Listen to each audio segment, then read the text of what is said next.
الحمد لله نحمده ونستعينه ونستغفره ونؤمن به ونتوكل عليه ونعوذ بالله من شرور أنفسنا ومن سيئات أعمالنا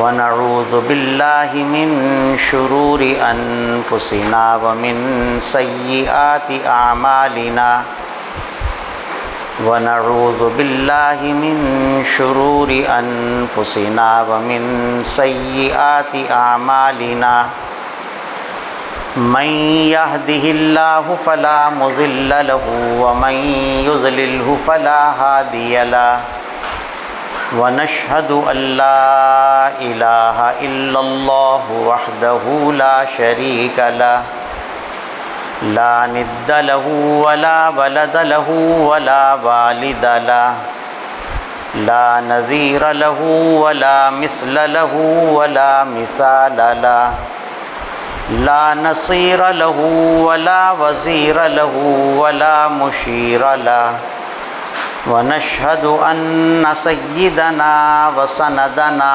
ومولانا محمدًا عبده ورسوله أرسله بالحق بشيرا ونذيرا وداعيا إلى الله بإذنه وسراجا منيرا أما بعد فأعوذ بالله من الشيطان الرجيم بسم الله الرحمن الرحيم إنا أنزلناه في ليلة القدر وما أدراك ما ليلة القدر ليلة القدر خير من ألف شهر تنزل الملائكة والروح فيها بإذن ربهم من كل أمر سلام هي حتى مطلع الفجر قال النبي صلى الله عليه وسلم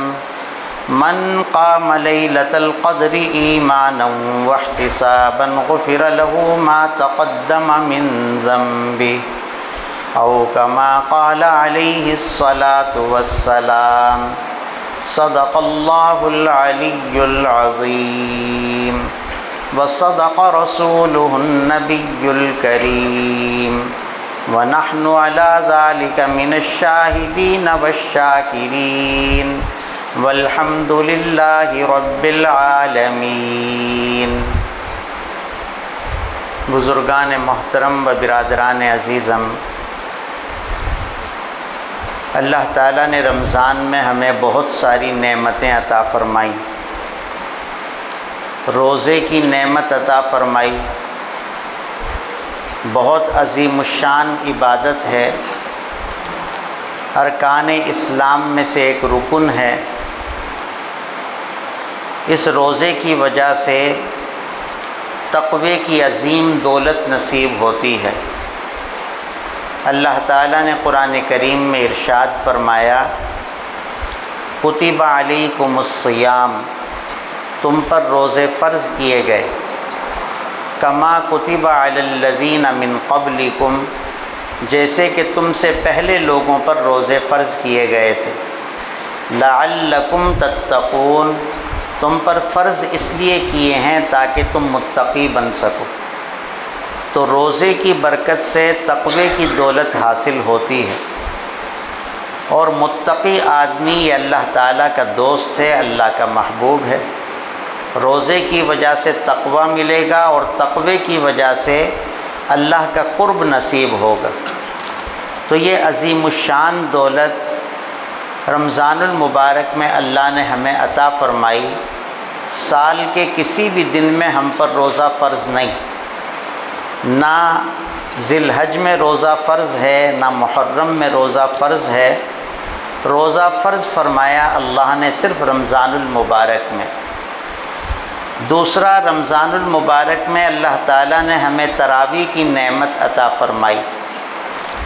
یہ دونوں چیزیں، تراویح اور روزہ، یہ دونوں چیزیں اللہ کی بہت بڑی نعمتیں ہیں، حضور صلی اللہ علیہ وسلم نے ارشاد فرمایا، قیامت کے دن روزہ سفارش کرے گا روزے دار کی، اے اللہ میں نے اس کو سارے دن کھانے پینے سے اور شہوت سے روکے رکھا، اس کو جنت میں داخل فرما دیجئے، جہنم سے بچا لیجئے، تو روزے کی سفارش قبول کی جائے گی اور روزے دار کو اللہ تعالیٰ جنت میں داخل فرمائیں گے۔ تراویح میں جو قرآن کریم پڑھا سنا جاتا ہے، یہ قرآن پاک بھی سفارش کرے گا، اے اللہ میں نے اس کو رات کو سونے سے روکے رکھا، یہ تراویح میں قرآن پاک سنا کرتا تھا، پڑھا کرتا تھا، تو اس کے بارے میں میری سفارش قبول فرمائیے، اس کو جنت میں داخل فرما دیجئے، جہنم سے بچا لیجئے، تو اللہ تعالیٰ قرآن پاک کی سفارش بھی قبول فرمائیں گے۔ تو یہ دونوں نعمتیں، تراویح کی نعمت اور روزے کی نعمت، یہ اللہ نے صرف رمضان میں عطا فرمائی۔ رمضان کے علاوہ باقی کسی مہینے میں بھی، کسی دن میں بھی ہم پر تراویح سنت نہیں ہے، البتہ رمضان میں یہ سنت مؤکدہ ہے، اس کا ادا کرنا ضروری ہے۔ تیسری نعمت اللہ تعالیٰ نے رمضان میں ہمیں یہ عطا فرمائی کہ وطر کی جماعت عطا فرمائی۔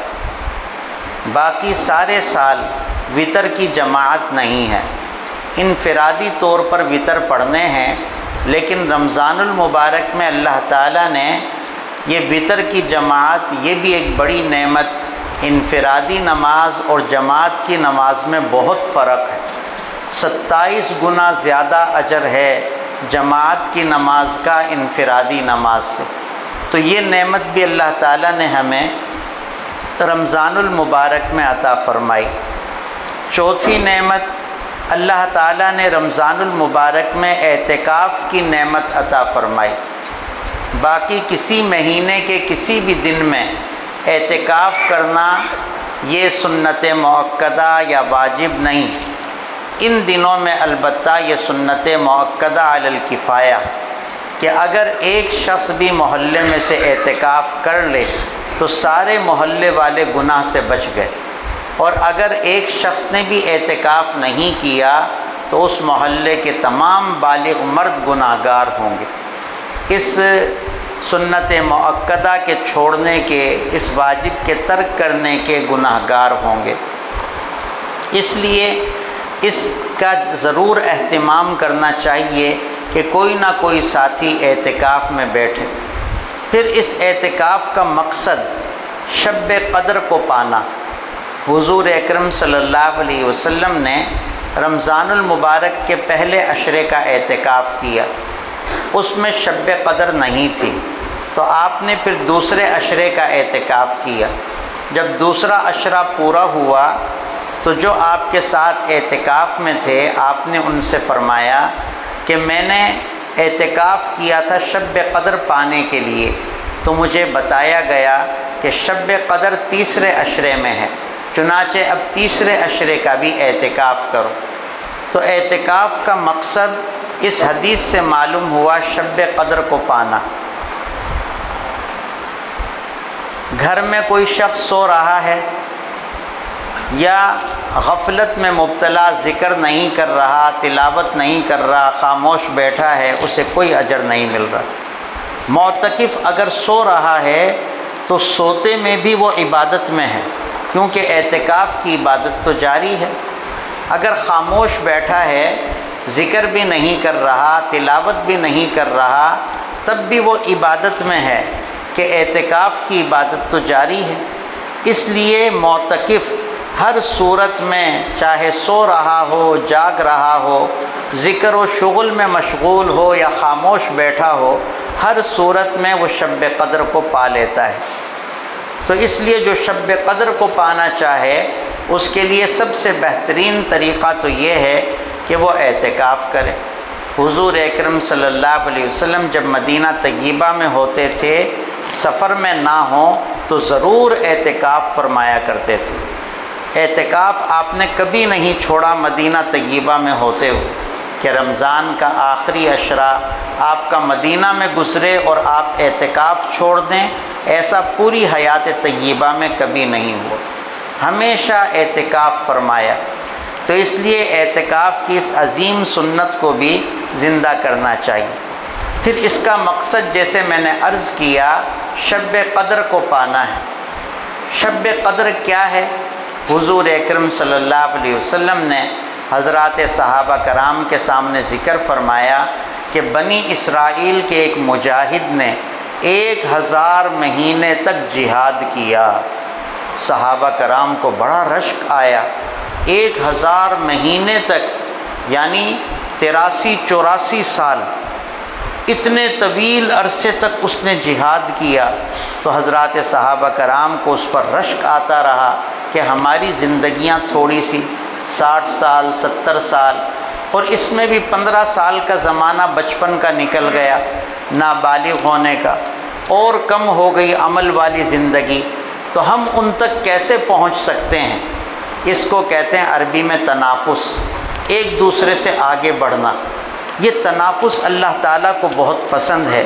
جب اللہ تعالیٰ نے دیکھا کہ میرے نبی کے ساتھیوں کو اس پر افسوس ہو رہا ہے، حضرات صحابہ کرام کو اس پر افسوس ہو رہا ہے کہ ہماری عمریں چھوٹی ہیں، ہم کیسے ان تک پہنچ سکتے ہیں؟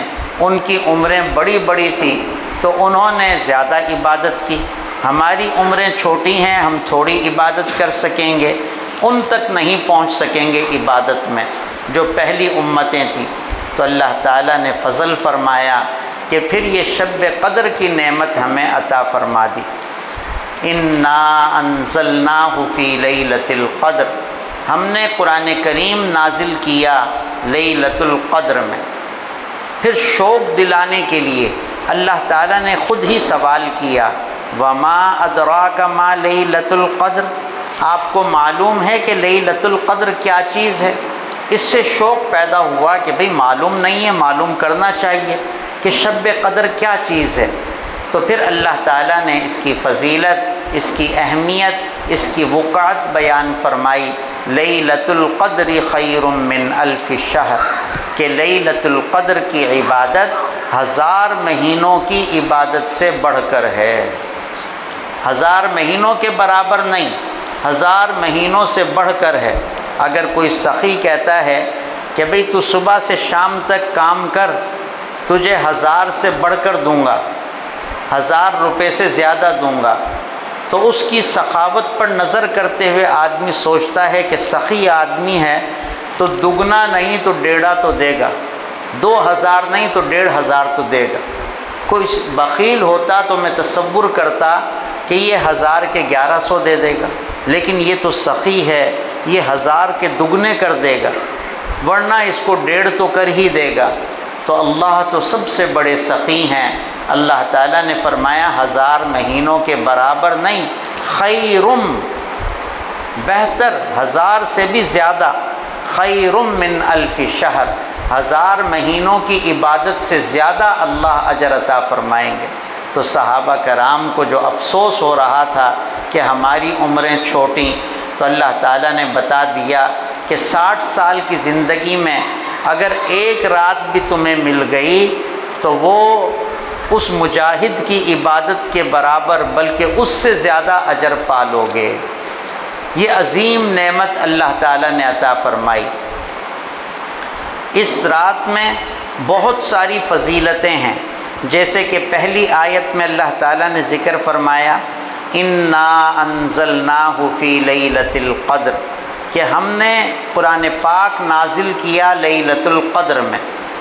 یہ بڑی فضیلت کی بات کہ قرآن پاک جس رات میں نازل ہو وہ رات کتنی فضیلت والی ہے۔ 3 نزول ہوئے قرآن پاک کے۔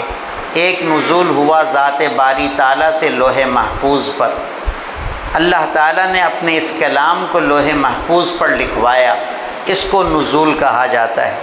دوسرا نزول ہوا لوح محفوظ سے آسمان دنیا پر، جو آسمان ہم کو نظر آتا ہے دنیا والوں کو، اسے کہتے ہیں آسمان دنیا۔ اس سے اوپر 6 آسمان اور ہیں، وہ ہمیں نظر نہیں آتے۔ تو یہ جو دوسرا نزول ہے کہ لوح محفوظ سے اللہ تعالیٰ نے آسمان دنیا پر اس کلام کو نازل فرمایا، یہ یک بارگی ہوا۔ پورا کا پورا قرآن پاک لوح محفوظ سے آسمان دنیا پر منتقل کیا گیا، یہ شب قدر میں، یہ لیلۃ القدر میں۔ پھر تیسرا نزول ہوا آسمان دنیا سے سرکار دو عالم تاجدار مدینہ رحمت للعالمین صلی اللہ علیہ وسلم پر۔ وہ تھوڑا تھوڑا کر کے 23 سال کے عرصے میں اللہ تعالیٰ نے نازل فرمایا، کبھی ایک آیت، کبھی 2 آیتیں، کبھی ایک رکوع، کبھی ایک سورت، اس طرح سے تھوڑا تھوڑا کر کے اللہ تعالیٰ نازل فرماتے رہے۔ تو یہ 3 نزول ہوئے۔ دوسرا جو نزول ہے اس کا اللہ تعالیٰ نے اس آیت میں ذکر فرمایا، انا انزلناہ فی لیلۃ القدر، کہ ہم نے قرآن پاک نازل کیا لیلۃ القدر میں۔ تو یہ رات بڑی مبارک کہ جس میں اللہ تعالیٰ نے قرآن پاک اتارا۔ علماء نے لکھا کہ اسی رات میں اللہ تعالیٰ نے فرشتوں کو پیدا فرمایا۔ انسانوں سے ہزاروں سال پہلے اللہ تعالیٰ نے فرشتوں کو پیدا کیا۔ پہلے فرشتے بھی نہیں تھے، اللہ رب العزت نے فرشتوں کو وجود بخشا، انہیں پیدا فرمایا۔ آسمان نہیں تھا، زمین نہیں تھی، چاند نہیں تھا، سورج نہیں تھا، پہاڑ نہیں تھے، صحرا نہیں تھے، سمندر نہیں تھا، کچھ بھی نہیں، صرف ایک اللہ کی ذات تھی۔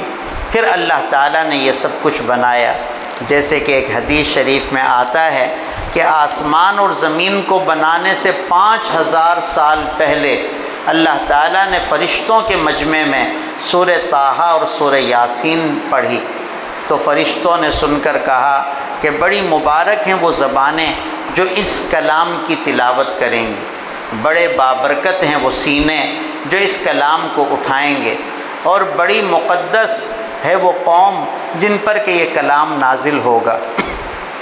یہ امت محمد صلی اللہ علیہ وسلم یہ بڑی مبارک قوم ہے، اللہ کو پسند ہے۔ تو فرشتوں کے مجمع میں آسمان اور زمین کو بنانے سے 5000 سال پہلے، اور آسمان اور زمین یہ انسانوں سے پہلے بنائے گئے ہیں، ان سے پہلے فرشتے بنائے۔ تو فرشتوں کو اللہ نے جو بنایا وہ شب قدر میں بنایا ہے۔ حضرت آدم علیہ السلام کا جو مٹیریل اکٹھا کیا، خام مال جس سے آدم علیہ السلام کو بنایا گیا، مٹی، پانی، وہ بھی شب قدر میں جمع کیا گیا۔ حضرت عیسیٰ علیہ السلام کو جو اللہ تعالیٰ نے آسمان پر اٹھایا، وہ شب قدر میں اٹھایا۔ کتنے عظیم واقعات اس رات میں پیش آئے ہیں۔ یہودیوں نے حضرت عیسیٰ علیہ السلام کو قتل کرنا چاہا، اور عیسیٰ علیہ السلام کے گھر کا محاصرہ کر لیا کہ عیسیٰ علیہ السلام کو قتل کریں گے۔ اندر انہوں نے اپنا سپاہی بھیجا کہ جا کر عیسیٰ علیہ السلام کو گرفتار کریں۔ وہ جب نہیں آیا اندر سے، اللہ رب العزت نے عیسیٰ علیہ السلام کو تو صحیح سالم آسمانوں پر اٹھا لیا۔ ہمارا عقیدہ یہ ہے کہ عیسیٰ علیہ السلام کو سولی نہیں دی گئی، عیسیٰ علیہ السلام کو قتل نہیں کیا گیا، عیسیٰ علیہ السلام کی موت نہیں آئی۔ عیسیٰ علیہ السلام کو اللہ تعالیٰ نے زندہ صحیح سلامت آسمانوں پر اٹھا لی، اور قرب قیامت میں اللہ تعالیٰ دوبارہ زمین پر عیسیٰ علیہ السلام کو اتاریں گے۔ حدیث شریف میں آتا ہے کہ دمشق کی جامع مسجد میں یہ بات سرکار دو عالم صلی اللہ علیہ وسلم اس وقت فرما رہے ہیں کہ دمشق اس وقت تک مسلمانوں کے قبضے میں بھی نہیں تھا، کافروں کے قبضے میں تھا، دمشق میں مسجد بھی نہیں تھی۔ اس زمانے میں ارشاد فرما رہے ہیں کہ دمشق کی جامع مسجد کے مشرقی مینارے پر عیسیٰ علیہ السلام کا نزول ہوگا۔ اللہ اکبر۔ اس کے بعد دمشق کا علاقہ بھی فتح ہوا، وہاں جامع مسجد بھی بنی، اس کے مشرق کی طرف مینارہ بھی بنا۔ میرے سچے نبی کی ہر بات سچی ہے۔ آپ علیہ الصلوۃ والسلام نے اس سے کئی سال پہلے یہ بات ارشاد فرمایا کہ عصر کی نماز کا وقت ہوگا، امام مہدی علیہ الرضوان وہ مصلی پر ہوں گے، پیچھے مقتدیوں نے صف بنا رکھی ہوگی، مؤذن اقامت کہے گا، اقامت پوری ہوگی، کسی نمازی کی اتفاقاً آسمان کی طرف نظر اٹھے گی تو وہ دیکھے گا کہ 2 فرشتوں کے پروں پر عیسیٰ علیہ السلام نے ہاتھ رکھا ہوا ہے، 2 سبز چادریں اوڑھ رکھی ہیں اور زمین کی طرف نیچے اتر رہے ہیں۔ ان کو اترتے اترتے دیکھیں گے کہ مشرقی مینارے پر وہ فرشتے چھوڑ کر واپس چلے جائیں گے۔ پھر عیسیٰ علیہ السلام فرمائیں گے سیڑھی لگاؤ میں نیچے اتروں، تو لوگ کہیں گے کہ آسمان سے لے کر اس مینارے تک ہزاروں میل یہ آپ بغیر سیڑھی کے آ گئے، تو یہ تو چند فٹ ہے، یہ بھی بغیر سیڑھی کے نیچے آ جائیں۔ تو عیسیٰ علیہ السلام فرمائیں گے کہ جب تک میرے پاؤں مٹی کو نہیں لگے تھے اس وقت تک آسمانی احکامات تھے، اور آسمانی دنیا میں اترنے چڑھنے کے لیے سیڑھی کی ضرورت نہیں ہوتی، اور جب میرے پاؤں مٹی کو لگے اب زمینی احکامات ہیں، اور زمینی احکامات میں اترنے چڑھنے کے لیے سبب کے طور پر سیڑھی استعمال کی جاتی ہے، سیڑھی لگائی جائے گی۔ عیسیٰ علیہ السلام نیچے اتریں گے، عیسیٰ علیہ السلام کو امام مہدی علیہ رضوان پیشکش کریں گے کہ آپ نماز پڑھائیں۔ حضرت عیسیٰ علیہ السلام فرمائیں گے کہ اقامت آپ کے لیے کہی گئی، اس لیے نماز آپ پڑھائیں۔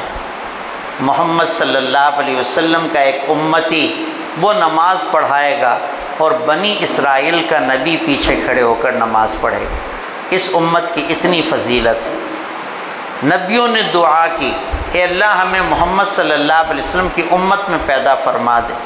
ایسی فضیلت والی امت میں اللہ نے مجھے اور آپ کو پیدا فرمایا بغیر درخواست کے۔ تو عیسیٰ علیہ السلام کا جو آسمان پر رفع ہوا، انہیں اللہ تعالیٰ نے اٹھایا، تو وہ اسی رات میں شب قدر میں بہت سارے واقعات اس رات میں پیش آئے، اور ہر رات ایک واقعہ اور پیش آتا ہے ہمیشہ شب قدر میں، جس کا کہ اللہ تعالیٰ نے اس سے آگے ذکر فرمایا، تنزل الملائکۃ والروح، اترتے ہیں اس رات میں فرشتے اور جبرائیل امین۔ روح سے مراد جبرائیل امین۔ اس رات میں فرشتے زمین کی طرف اترتے ہیں، اور روح الامین حضرت جبرائیل علیہ السلام وہ بھی زمین کی طرف اترتے ہیں۔ جبرائیل علیہ السلام وہ نبی ہیں جو انبیاء علیہم السلام کے پاس آتے تھے۔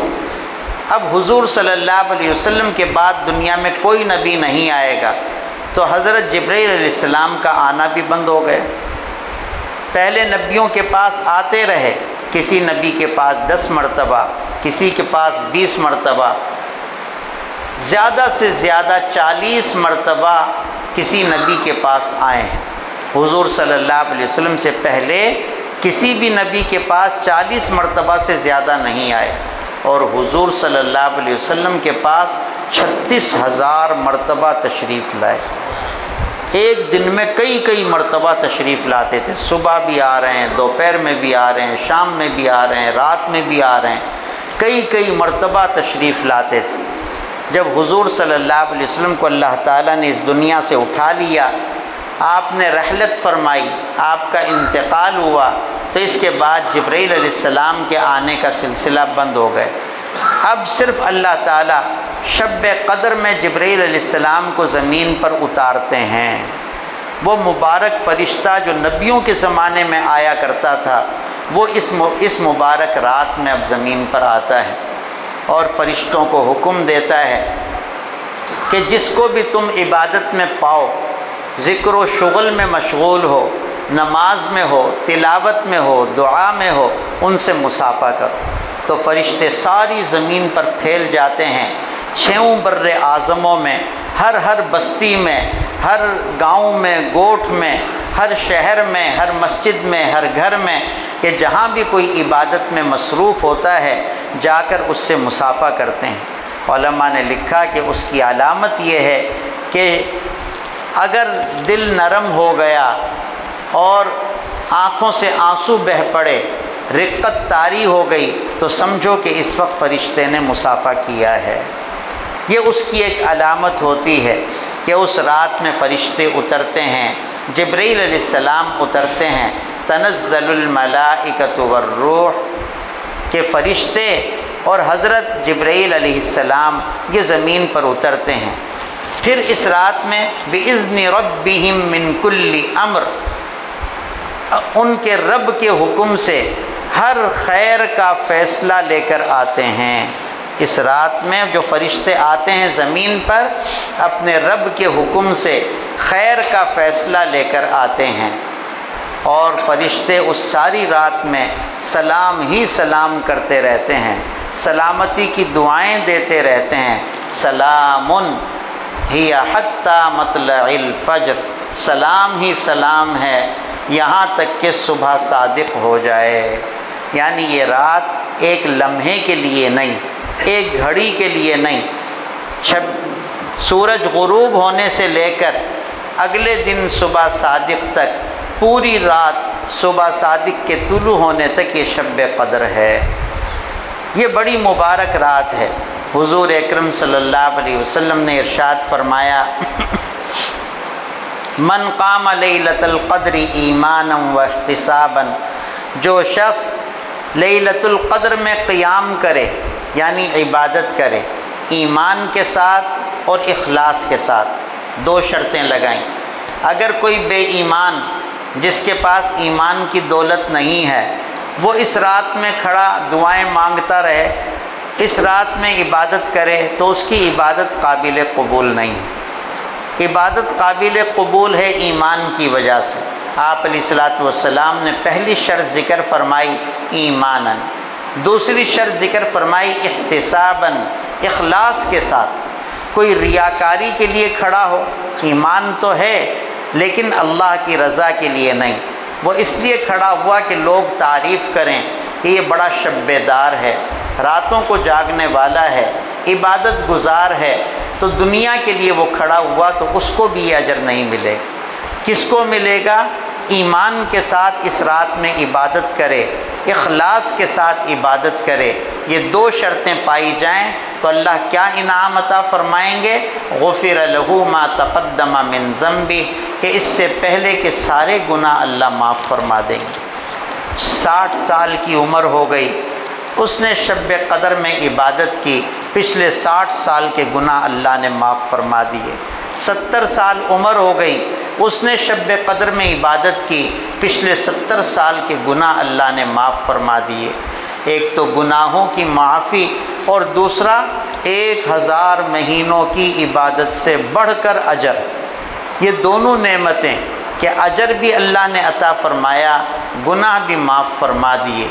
حضور اکرم صلی اللہ علیہ وسلم نے ارشاد فرمایا میں گھر سے نکلا کہ تمہیں بتاؤں کہ شب قدر کون سی رات ہے، فلاں فلاں شخص لڑ رہے تھے، ان کی لڑائی کی وجہ سے مجھے وہ رات بھلا دی گئی، اب مجھے معلوم نہیں ہے کہ وہ کون سی رات ہے۔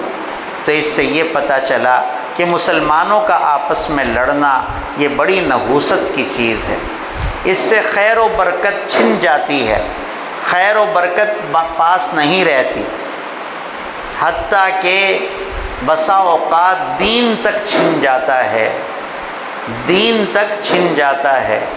حضور اکرم صلی اللہ علیہ وسلم نے ارشاد فرمایا آپس کا لڑنا دین کو مونڈ دیتا ہے، جیسے اس طرح بالوں کو صاف کر دیتا ہے، سر مونڈ دیتا ہے، فرمایا آپس کا لڑنا یہ دین کو مونڈ دیتا ہے، دین کو صاف کر دیتا ہے۔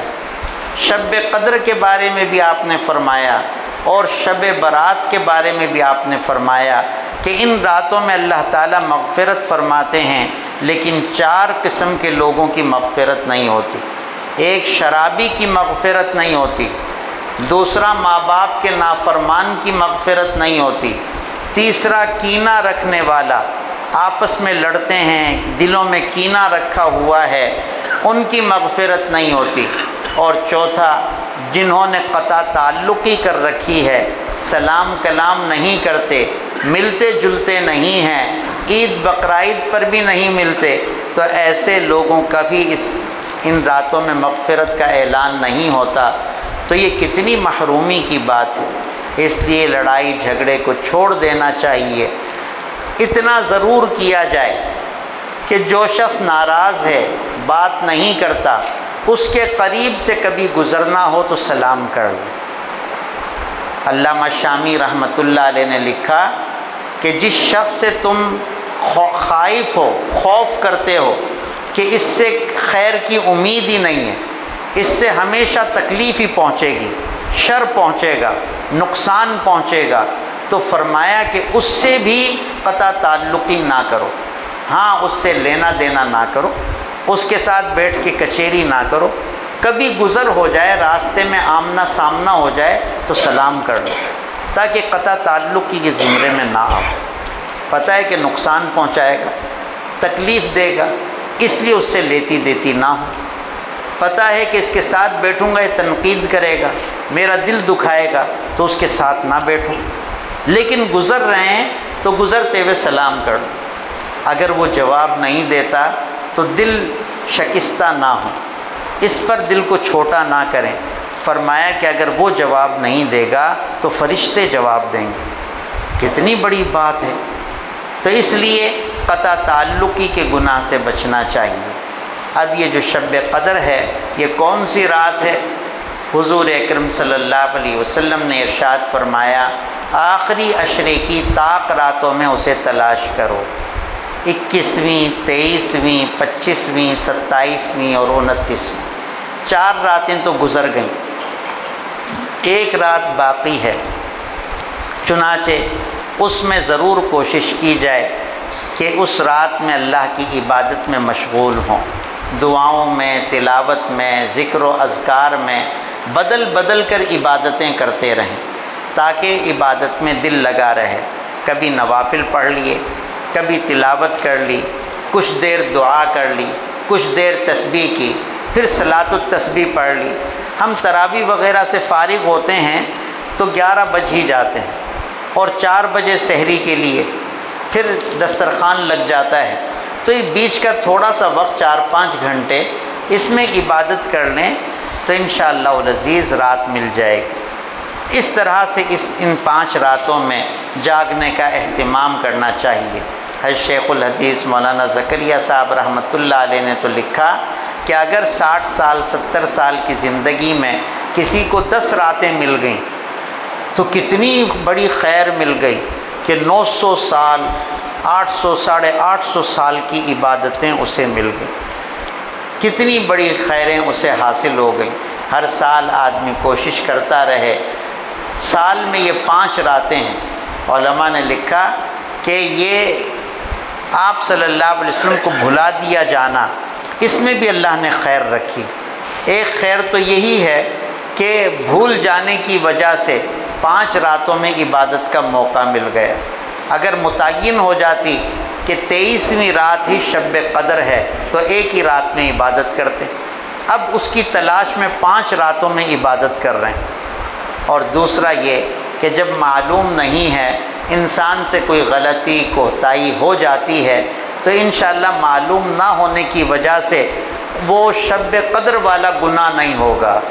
دیکھو، جس دن میں جتنی زیادہ نیکیوں کی قدر ہوتی ہے، اس دن میں گناہ اتنا ہی زیادہ خوفناک ہوتا ہے۔ حرم محترم میں ایک نماز 1,00,000 نمازوں کے برابر، اور حرم میں کوئی ایک گناہ کرے تو وہ بھی 1,00,000 گناہوں کے برابر۔ جب اس رات کی عبادت 1000 مہینوں کی عبادت سے بڑھ کر تو اس رات میں کوئی گناہ کر لیتا تو وہ بھی 1000 مہینوں کے گناہوں سے بڑھ کر ہوتا۔ لیکن چونکہ پتہ ہی نہیں ہے کہ شب قدر ہے یا نہیں، لا علم ہونے کی وجہ سے امید ہے کہ وہ گناہ نہیں ہوگا، اتنا بڑا گناہ نہیں ہوگا۔ یہ بھی علماء نے ایک فائدہ لکھا۔ ایسے خطرناک موقعوں سے بچنا چاہیے۔ حضور اکرم صلی اللہ علیہ وسلم نے حضرت علی رضی اللہ تعالیٰ عنہ کو فرمایا کہ فلاں شخص سو رہا ہے، اسے اٹھا دو۔ حضرت علی رضی اللہ تعالیٰ عنہ نے اس کو اٹھا دیا۔ پھر حضور صلی اللہ علیہ وسلم سے پوچھا، اللہ کے رسول آپ نے کیوں نہیں اٹھایا؟ مجھے حکم دیا کہ میں اٹھاؤں، آپ نے کیوں نہیں اٹھایا؟ تو آپ نے ارشاد فرمایا، علی میں اٹھاتا اور وہ نہ اٹھتا تو نبی کی بات کا انکار کفر ہے۔ آپ تو نبی نہیں ہیں، اگر آپ کے اٹھانے پر نہیں اٹھے گا تو کفر نہیں ہوگا، اور میرے اٹھانے پر نہیں اٹھتا تو کفر ہو جاتا۔ تو آپ علیہ الصلوۃ والسلام کو اللہ تعالیٰ نے بھیجا رحمت بنا کر کہ آپ دیکھتے تھے کہ انسانوں سے کوئی بڑا گناہ نہ ہو، میرے اٹھانے پر نہیں اٹھا تو کفر ہو جائے گا، تو اس لیے آپ نہیں اٹھا رہے۔ دوسرے صحابی کے ذریعے اسی طرح سے یہاں بھی اللہ نے کرم فرمایا کہ اسے بھلا دیا۔ اب پتہ نہیں ہے کون سی رات کوئی غلطی ہو بھی گئی تو اللہ کی ذات سے امید ہے کہ وہ گناہ نہیں ہوگا جو شب قدر میں ہونا چاہیے۔ البتہ نیکی وہ 5 راتوں میں جاگنے کی برکت سے حاصل ہوگی، اس لیے اس کا اہتمام کرنا چاہیے۔ اب ایک ہی رات بچی ہے، اس میں خاص طور سے اہتمام کیا جائے۔ بڑی مبارکباد کے مستحق ہیں مدینہ مسجد کے مقتدیین اور حفاظ کرام، جنہوں نے قرآن پاک سنایا کہ آج آپ کا تراویح میں قرآن پاک سننا پڑھنا مکمل ہوا۔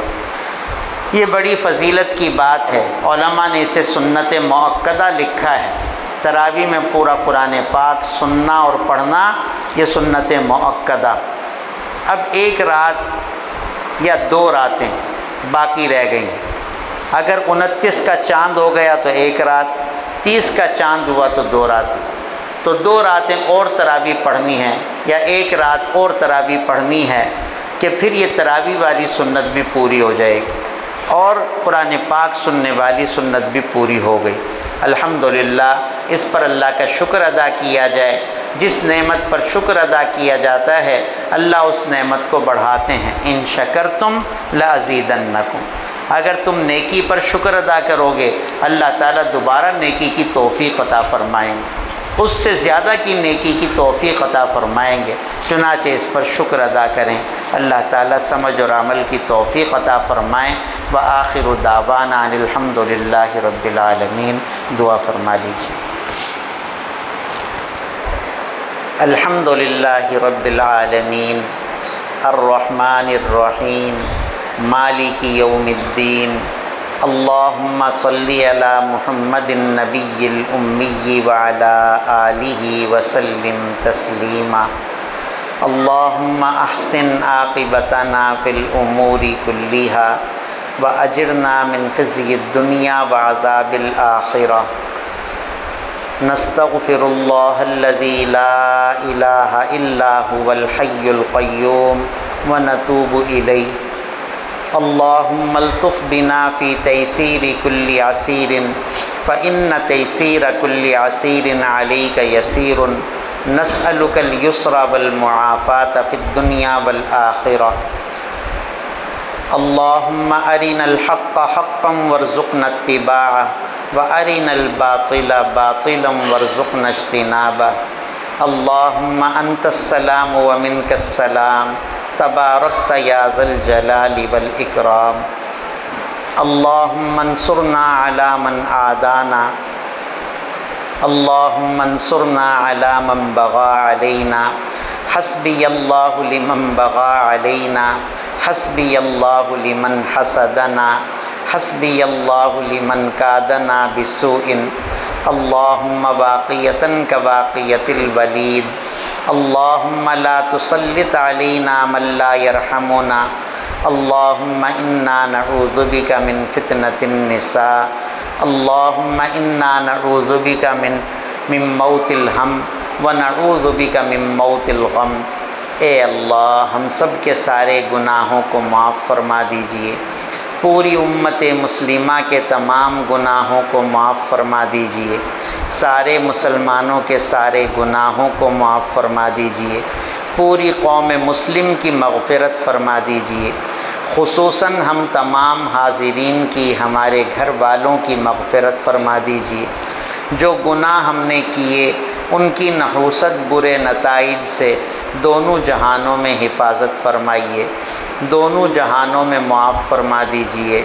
اے اللہ ہم آپ سے مغفرت کی بھیک مانگتے ہیں، ہمارے ہاتھوں کو خالی نہ لوٹائیے، ہمارے گناہوں کو معاف فرما دیجئے۔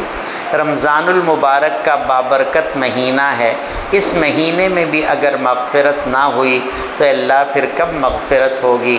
اپنے فضل سے ہمارے گناہوں کو معاف فرما دیجئے۔ اے اللہ ہم پھر عرض کرتے ہیں کہ ہمارے گناہوں کو معاف فرما دیجئے، پھر درخواست کرتے ہیں کہ ہمارے گناہوں کو معاف فرما دیجئے۔ اے اللہ پھر دعا کرتے ہیں کہ ہمارے گناہوں کو معاف فرما دیجئے۔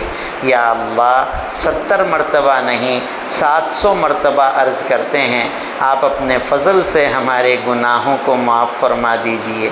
یا اللہ اتنے افراد جمع ہو کر کسی انسان کے دروازے پر جائیں، وہ بھی خالی نہ لوٹائے کہ اس مجمع میں سفید ریش بزرگ بھی ہیں، سیاہ داڑھیوں والے جوان بھی ہیں، معصوم بچے بھی ہیں۔ ایسا میڑ لے کر ہم کسی سخی کے دروازے پر جائیں، وہ خالی نہ لوٹائے۔ اے اللہ تو سارے سخیوں کا خالق ہے، تو سارے انسانوں کا خالق ہے، سارے بادشاہوں کا خالق ہے۔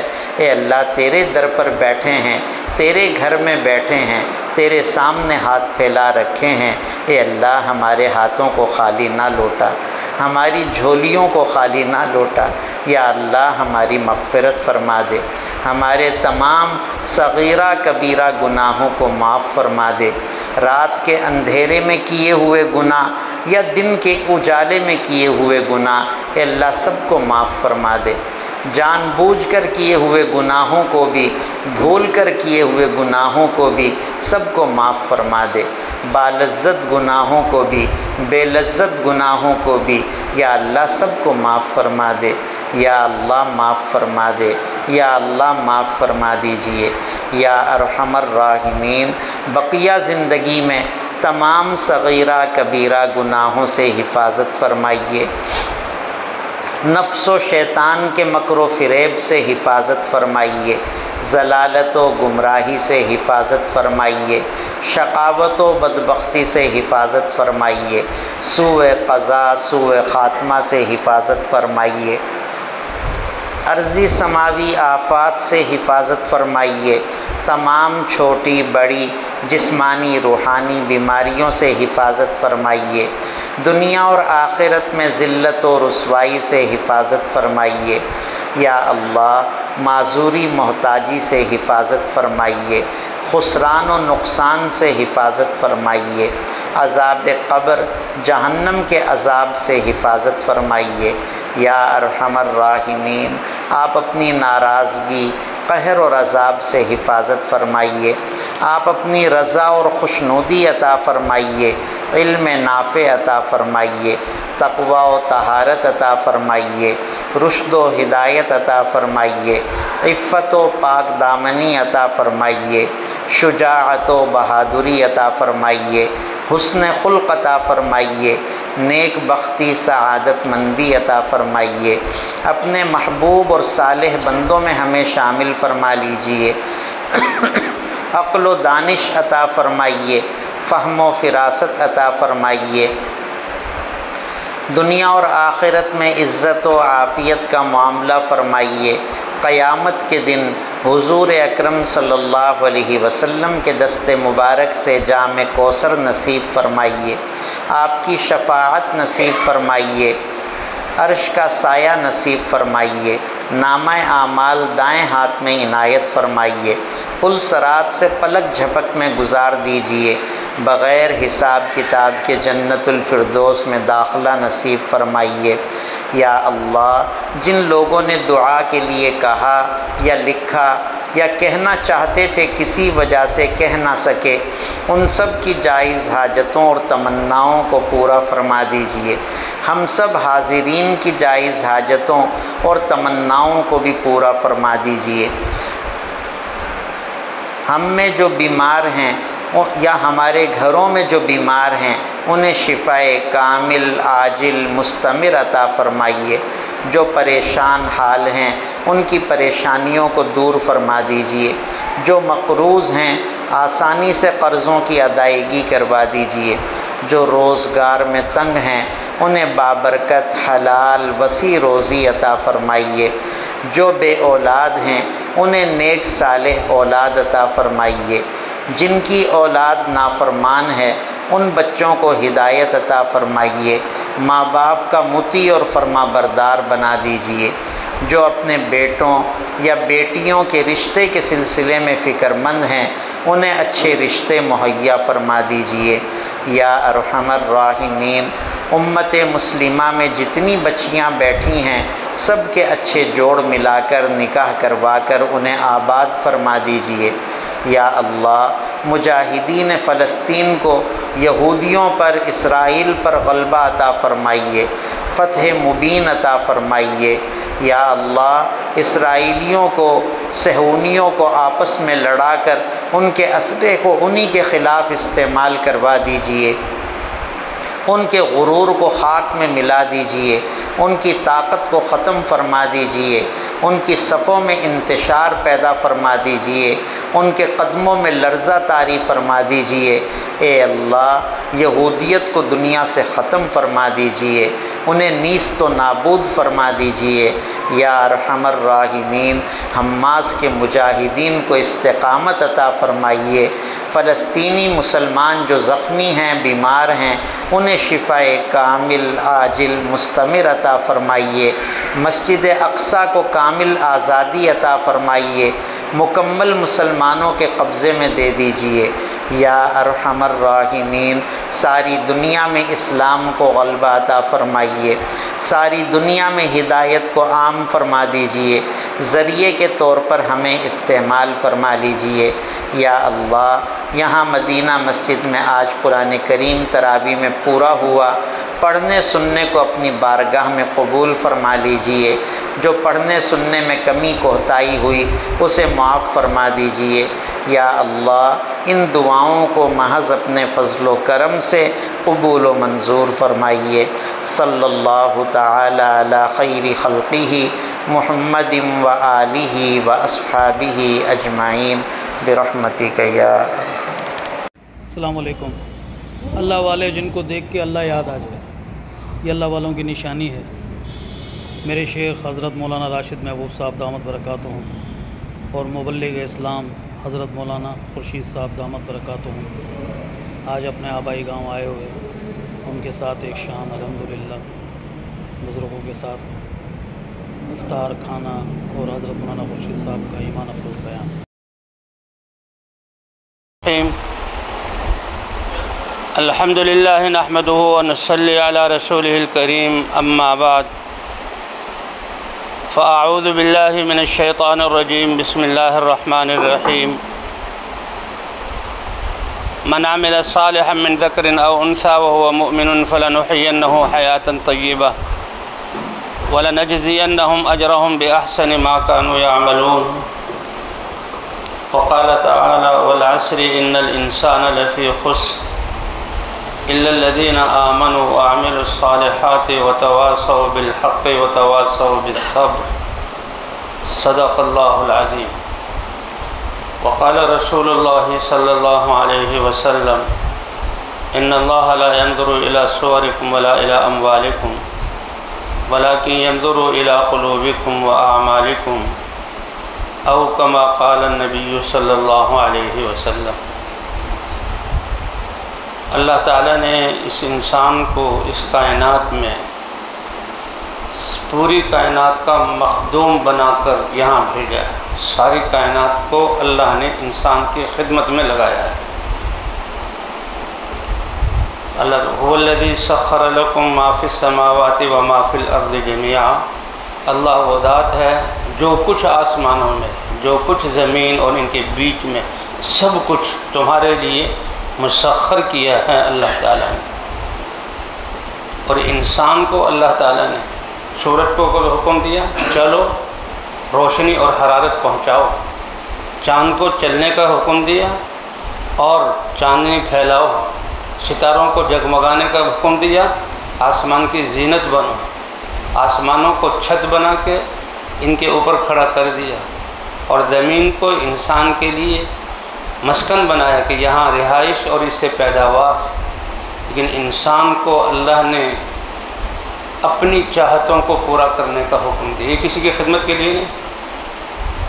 اس لیے یہ زندگی اللہ نے امانت دی ہے، اور بہت تھوڑی سی دی ہے، اور بہت بڑی تیاری کے لیے اللہ نے یہ زندگی امانت دی ہے۔ اس لیے اللہ کے رسول صلی اللہ علیہ وسلم نے اپنے آپ کو آزمانے کی، دیکھنے کی، معلوم کرنے کی کسوٹی دے دی ہمیں۔ کہ عقل مند کون ہے؟ ایک تو وہ لوگ جو آئے اور چلے گئے اور ناکامی میں ہیں، دنیا میں پریشان رہے، زندگیاں غفلت میں گزاری، ان کی بات کا کوئی اعتبار نہیں۔ سب سے سچے سچوں کے سچے اللہ کے حبیب حضرت محمد صلی اللہ علیہ وسلم نے یہ فرمایا، اپنے آپ کو آزمانا ہو کہ تم عقل مند ہو یا بے وقوف، تو دیکھ لو اگر اللہ کی دی ہوئی جان کو اللہ کے احکام کے تابع کیا ہوا ہے، اس جان سے اللہ کے احکام کو پورا کر رہے ہو تو تم عقل مند ہو، اور اگر اللہ کے دیے ہوئے ان اعضاء کو نفس کی خواہش اور ماحول اور رسم و رواج کے مطابق استعمال کر رہے ہو تو بہت بڑے سرمایوں کو ضائع کرنے والے بے وقوف ہو۔ کیا خیال ہے، سرمایہ کو ضائع کرنے والا عقل مند شمار ہوتا ہے، بے وقوف شمار ہوتا ہے؟ اور سرمایے سے، تھوڑے سرمایے سے زیادہ فائدہ اٹھانے والا وہ عقل مند شمار ہوتا ہے۔ الکیس من دان نفسہ۔ اس لیے زندگی ہے تھوڑی سی اور تیاری کرنی ہے ہمیشہ کی، کبھی ختم نہ ہونے والی زندگی کی۔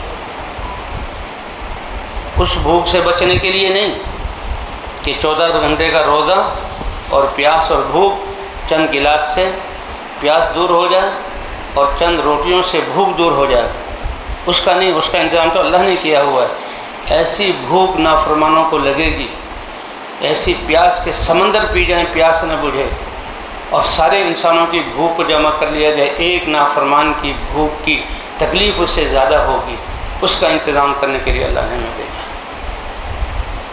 یہ مفت میں چیزیں نہیں دیں، آنکھیں مل رہی ہیں دیکھ رہے ہیں، زبان مل گئی ہے دیکھ رہے ہیں، کان سے سننے کی سن رہے ہیں، جو چاہیں سنیں، نہیں، اس کا ایک دن حساب ہوگا۔ ان السمع والبصر والفؤاد كل اولئک کان عنہ مسئولا۔ ڈاکٹر ہمارا کچھ نہیں لگتا، اس سے صرف آنکھوں، دانتوں کے اور کان کے علاج کے لیے جاتے ہیں، لاکھوں روپے خرچ ہو جاتے ہیں، اور جو اللہ اس نظام کو چلا رہا ہے، مفت میں چلا رہا ہے، اس اللہ نے دیے ہیں، کس لیے دیے ہیں؟ اسی لیے یہ کلمہ طیبہ لا الہ الا اللہ جو اللہ نے ہمیں دیا ہے، اور ماں کی گود سے ہم لوگ سیکھتے ہیں، جن ماں باپ نے سکھایا، نہیں سکھایا تو وہ بیچارے تو فارغ۔ کہ بچپن سے ماں پہلا کلمہ لا الہ الا اللہ، کیا مطلب؟ کہ اللہ کی پہچان اور اللہ کی ذات پر یقین کا وہ عالم ہو کہ ساری کائنات مل کر کچھ نہیں کر سکتی اللہ کے امر کے بغیر، اور اللہ نے اپنے قدرت سے ساری کائنات کو وجود دیا۔ یہ یقین سب سے بڑی دولت ہے، اس لیے کہتے ہیں یہ کلمہ لا الہ الا اللہ، یہ کلمہ معرفت ہے، کلمہ ایمان ہے، کلمہ یقین ہے، اور انسان کے لیے سب سے بڑا سرمایہ۔ اگر اس کلمے کے مطابق یقین بنا ہوا ہے، کائنات اس کے مقابلے میں آ جائے اور اس کو یقین ہے کہ میں تو اللہ کا بندہ ہوں، اللہ پر ایمان رکھتا ہوں، کرنے والے اللہ ہیں، اللہ فرماتے ہیں تمہارے یقین کے مطابق کائنات تمہیں ذرہ برابر نقصان پہنچا نہیں سکتی۔ یہ یقین ہمیں حاصل ہے کہ نہیں ہے؟ یہ یقین ہمیں حاصل ہے کہ نہیں؟ حضرت عبداللہ ابن عمر رضی اللہ تعالیٰ عنہ حضور صلی اللہ علیہ وسلم کے صحابی، وہ سفر سے آ رہے تھے، ایک بستی سے گزرے تو دیکھا ایک جگہ رش لگا ہوا، جیسے جہاں رش لگا، کیوں رش لگا ہوا؟ کہ ٹریفک جام ہو گئی، ہر ایک آگے بڑھنا چاہتا ہے، نظام کوئی نہیں ہے، ہیں سب انسان، ہیں سب مسلمان، ہیں سب لکھے پڑھے، لیکن جذبات اور جلد بازی ایسی ہے کہ سب پھنسے ہوئے، گھنٹوں گھنٹوں لگ جاتے ہیں۔ یہ انسان کا حال ہے۔ تو کیا ہے کہ یہی رش لگا ہوا، کیوں لگا ہوا ہے؟ کہ یہ ایک شیر آ گیا ہے بیچ میں بیٹھا ہوا، اچھا اللہ کے رسول کے صحابی تھے، اللہ کی ذات پر یقین یہ دل میں تھا، یہ بڑی دولت ہے۔ اللہ تعالیٰ فرمائے اسی کو حاصل کرنے کے لیے اللہ کے راستے میں نکلنا اور اللہ کے یقین کی دعوت دینا، اسی کو حاصل کرنے۔ اگر یہ یقین نہیں ہے تو پھر قیامت میں بہت پچھتانا پڑے گا، کمزور ہوگا تو اس کا بھی نقصان ہوگا۔ کامل یقین تو کیا شیر آیا ہوا ہے، اس نے راستہ روکا ہوا، فوراً اترے، شیر کے سامنے کھڑے ہو گئے اور کان کو اینٹھا اور اس پر چپت لگائی اور کہا کہ اگر اللہ نے تمہیں حکم دیا ہے کسی کو کھانا ہے تو کھا لو، وہ تو اللہ کا حکم تو ہو کر رہے گا، اس کو ہم روک نہیں سکتے، لیکن اگر اپنی مستی میں بیٹھے ہو تو راستہ خالی کرو۔ وہ تو دم دبا کے بھاگا، اپنی مستی میں آیا ہوا تھا، ڈرپوک انسان تھے، سب ڈر رہے تھے، کوئی قریب ہی نہیں جا رہا تھا۔ یہ صحابی ایمان والے تھے، اور پھر فرمایا اللہ کے رسول نے سچ فرمایا کہ جن چیزوں کا خوف انسان کرتا ہے وہ چیزیں اس انسان پر مسلط کر دی جاتی ہیں، اور جو ان چیزوں کے خوف کو نکال کر اللہ کے خوف کو دل میں لے آتا ہے اللہ سے ڈرتا ہے محبت والا ڈرنا کہ میرے اللہ، میرے رب، میرے محسن، میرے منعم مجھ سے ناراض نہ ہو جائے، ان کی ناراضگی میرے لیے تباہی ہے۔ تو ڈر سے، اور جو اللہ سے ڈرتا ہے اللہ کسی چیز کو مسلط نہیں ہونے دیتے۔ اور دوسرا یہ ایمان جو ہے، ایمان میں امید ہے، امید کہ انسان کسی طاقت والے سے، کسی پیسے والے سے، کسی اقتدار والے سے امید رکھتا ہے۔ لا الہ الا اللہ سب انسانوں اور سب اسباب سے امید کو ختم کر کے اللہ سے امید باندھتا ہے۔ اس لیے ایمان والا کبھی کسی سے امید نہیں رکھتا، اور فرمایا کہ جو کسی مخلوق سے امید رکھے گا اللہ اس کے حوالے کریں گے۔ میرے ہوتے ہوئے، میرا کلمہ پڑھتے ہوئے امیدیں انسانوں سے باندھی، آج ہم اسی لیے دھکے کھا رہے ہیں، ہر دروازے کے دھکے کھا رہے ہیں، اور جو ہے کیونکہ جس سے امید باندھیں گے وہ ہماری طرح انسان ہے، وہ ہماری طرح جو ہے وہ خود غرض ہے، وہ ہماری طرح کنجوس ہے۔ اگر وہ دے بھی دے گا کہ کمی آئے گی، اللہ وہ ذات ہے جو دیتا ہے اور اس کے خزانے میں کوئی کمی نہیں آتی۔ اس لیے ہمارا تو پہلا کلمہ جو ماں کی گود سے ملتا ہے وہ اللہ کے خوف والا کلمہ ہے، اللہ کی ذات پر یقین والا کلمہ ہے، اللہ سے امید والا کلمہ ہے، اور اللہ سے جان پہچان والا کلمہ ہے۔ بتائیں کس نے جان پہچان کی؟ جان پہچان کیا؟ جب بھی کوئی مشکل ہے، ارے کوئی بات نہیں، فلاں ذمہ دار مجھے جانتا ہے میں اس کے پاس جاؤں گا، فلاں افسر مجھے جانتا ہے میں اس کے پاس جاؤں گا، فلاں چودھری صاحب مجھے جانتے ہیں، فلاں جو ہے وہ جانتا ہے میں اس کے پاس جاؤں گا۔ لیکن کلمے والا کیا کہتا ہے؟ میری جان پہچان اللہ سے ہے، 2 رکعت نماز پڑھوں گا، اللہ کی بارگاہ میں رکھ دوں گا، اور اللہ جو فیصلہ کریں گے وہ ٹھیک۔ کتنی اطمینان اور عزت والی بات ہے۔ تو فرمایا کہ انسان جب چیزوں سے امید رکھتا ہے اللہ اس کے حوالے کر دیتے ہیں، وہ دھکے کھاتا رہتا ہے، اور جو اللہ سے امید کرتا ہے اللہ کسی کے حوالے نہیں کرتے، اپنی قدرت سے اس کا کام بناتے ہیں۔ تو ہمارا تو پہلا کلمہ طیبہ اللہ نے ایسا دیا۔ پھر اللہ نے نماز کا حکم دیا۔ نماز اللہ کا امر ہے، یہ کوئی سائنسدانوں کا، فلسفیوں کا، یہ کوئی عقل مندوں کا، قانون دانوں کا بنایا ہوا قانونی، اللہ نے اپنی چاہتوں کو جمع کر لیا، فرشتوں کی عبادت کو ہماری 2 رکعت میں جمع کر دیا، اور 5 دفعہ اللہ تعالیٰ عبادت کرواتے ہیں۔ اور اسی لیے اللہ اکبر اللہ اکبر، یہ آسمان، یہ زمین، یہ عرش، یہ فرشتے، یہ کائنات، انسان کی کیا اس میں چھوٹے سے کرۂ ارض میں بسنے والے انسانوں کی کیا حیثیت ہے؟ اللہ اکبر، اللہ سب سے بڑا ہے۔ اللہ اشہد ان لا الہ الا اللہ، اس کے یقین کرو، اور جو ہے محمد صلی اللہ علیہ وسلم کی جو ہے اطاعت پر آ جاؤ اور نماز کے لیے آ جاؤ۔ اللہ 5 دفعہ بلواتا ہے۔ یہ نماز اللہ کا حکم ہے۔ کتنی آیات میں اللہ نے نماز کا حکم دیا کہ اللہ سے مدد چاہنی ہو اور اپنے کام پورے کروانے ہو، نماز پڑھو، اللہ مدد واستعینوا بالصبر والصلاۃ، شفا چاہیے اللہ کی عبادت کرو، اور اسی طرح جب رزق چاہیے وَأْمُرْ أَهْلَكَ بِالصَّلَاةِ وَاصْطَبِرْ، نماز۔ تو یہ اللہ کے احکام، اس کے بہت بڑے فائدے ہیں، اللہ کا امر ہے۔ اور وہ اسی طرح یہ رمضان آیا تھا۔ لوگ کہتے ہیں کہ رمضان مہمان مہینہ، کسی نے خوب کیا کہا کہ رمضان مہمان نہیں ہے، مہمان یہ انسان ہے۔ اگر رمضان مہمان ہوتا تو ایک دفعہ چلا جاتا۔ کتنے لوگ پچھلے رمضان میں تھے اب نہیں ہیں، اور کتنے لوگوں کو اللہ نے پورا رمضان دے دیا عید کی خوشی، اور اگلے رمضان میں نہیں ہوں گے۔ تو مہمان تو یہ انسان ہے۔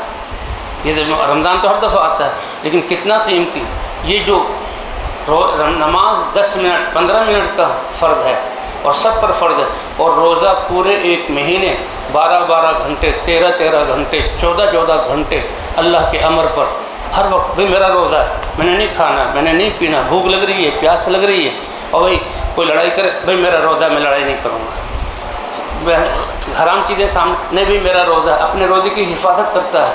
اتنے 30 یا 29 روزے۔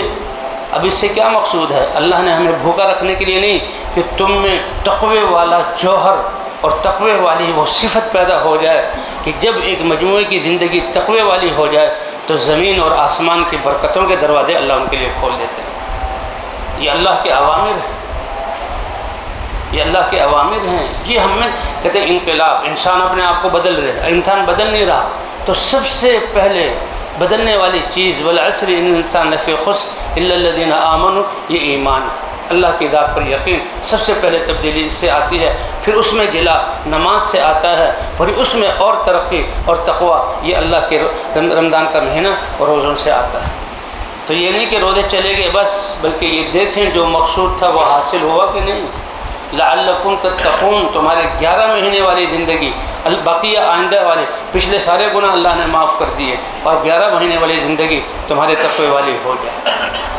اب دیکھیں وہ تو آج عید کی وجہ سے شاید باہر چلے گئے، بھائی جتنے لوگ رمضان میں روزے کی حالت میں روزے رکھ کر نمازوں کے لیے آتے تھے، اور باقی اب جو عید کا کل کا دن ہے تو کوشش کریں کہ کسی کو بھی اس مسجد سے غائب نہیں ہونے دینا، کوشش کریں گے انشاءاللہ۔